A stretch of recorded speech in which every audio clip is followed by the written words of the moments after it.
The first time I walked into that building, nobody noticed me. And honestly, that was the point. I was wearing loose clothes, scuffed shoes, hair pulled back like I didn't care what anyone thought, shoulders slightly hunched, eyes lowered just enough to look harmless. To them, I was invisible. Just another worker passing through the hallway. What none of them knew, not a single one, was that I owned the place. Yeah, that happened. Let me rewind a bit because stories like this never start where people expect. My name is Maya Brooks. I'm not loud, I'm not flashy. I've never been the kind of woman who walks into a room and demands attention. Growing up, people always described me the same way. Quiet, soft, too nice, too big, too slow. Teachers underestimated me. Classmates ignored me. Strangers felt comfortable commenting on my body like it was public property. You know what I mean? Somewhere along the way, I learned something important. When people think you're nothing, they show you who they really are. My father built a logistics company from the ground up. Trucks, warehouses, supply chains, the kind of business nobody thinks about until it breaks. By the time I finished college, that company was worth millions. But I never worked there. Not officially.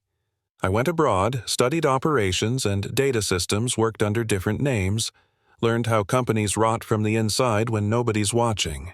And then one night my dad called me. His voice was tired.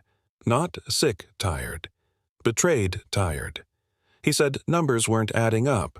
Managers were defensive. Reports felt rehearsed. He didn't accuse anyone directly, but I could hear it in his silence. He didn't trust his own company anymore. That's when I made him an offer he didn't like. I told him I wanted to go in undercover, entry level. No title, no protection, just me watching.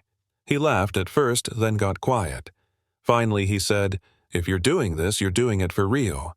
I said, "That's the only way it works." So that's how I became May, a temporary facilities assistant. Minimum wage. No office, no authority. Just a badge and a broom. Act 1 begins right there. The hook. The part where everything looks small but feels heavy. The first week was enlightening. People talked freely around me, about money, about shortcuts, about who slept with who to keep their job. There was one man in particular, the operations director. Let's call him Grant. Tall, charming, always smiling, the kind of guy everyone said was great with people.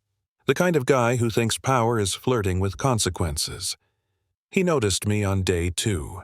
At first, it was jokes. "You're quiet, huh? Bet you've got stories." Then it turned into comments about my body. Not loud, just enough to make sure I heard. When I didn't react, his smile tightened. When I didn't flirt back, his tone changed. Suddenly, my workload doubled. Supplies went missing. Supervisors shrugged. Orders from above. I knew exactly who above was. Here's the thing. When you're underestimated, people don't hide their cruelty. They justify it. Grant started assigning me impossible tasks, cleaning entire sections alone, staying late without clocking overtime. Once he leaned in close and said, "You should be grateful you have a job." I looked at the floor, nodded, played the role. Inside, I was taking notes. Act 2 is where it gets messy, where patience becomes strategy. I started documenting everything: conversations, schedule changes, payroll inconsistencies. I watched managers approve overtime for people who never showed up. I saw invoices rerouted. I heard Grant threaten a junior analyst who refused to adjust numbers. And, yeah, he cornered me once. Storage room. Door half closed. He said I was wasting potential by not being nicer to him. I said I was just here to work. His face changed. You ever see someone realize they don't own you? It scares them. That night I went home and cried. Not because I was weak, but because being invisible hurts in ways people don't talk about. It wears you down, but it also sharpens you. By the 3rd week, I had enough evidence to make people nervous. Grant noticed. He didn't know it was me, but he felt it. Meetings got tense.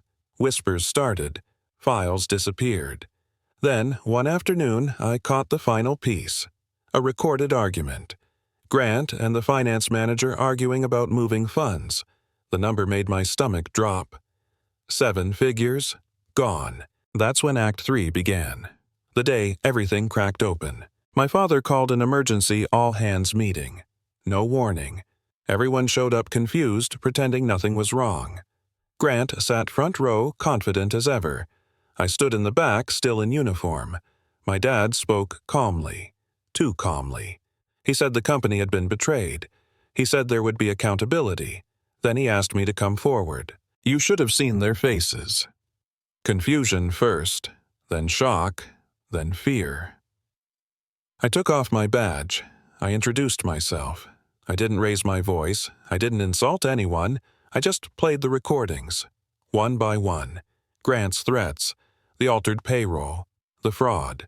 The room went silent in that way that feels heavy in your chest. Grant tried to laugh it off. Then he tried to leave. Security stopped him. After the authorities took him and a few others away, I addressed the room. I talked about culture. About silence. About how power protects itself until someone shines a light on it.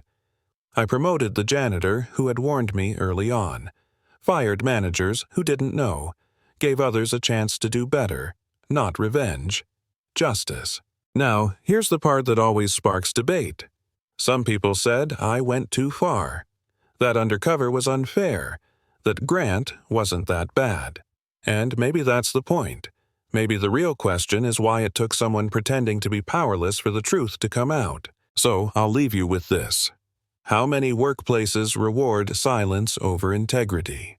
How many people get away with abuse because the victims don't look important? And if you saw something wrong, would you speak up or wait until someone else did? Let me know what you think. I read the comments.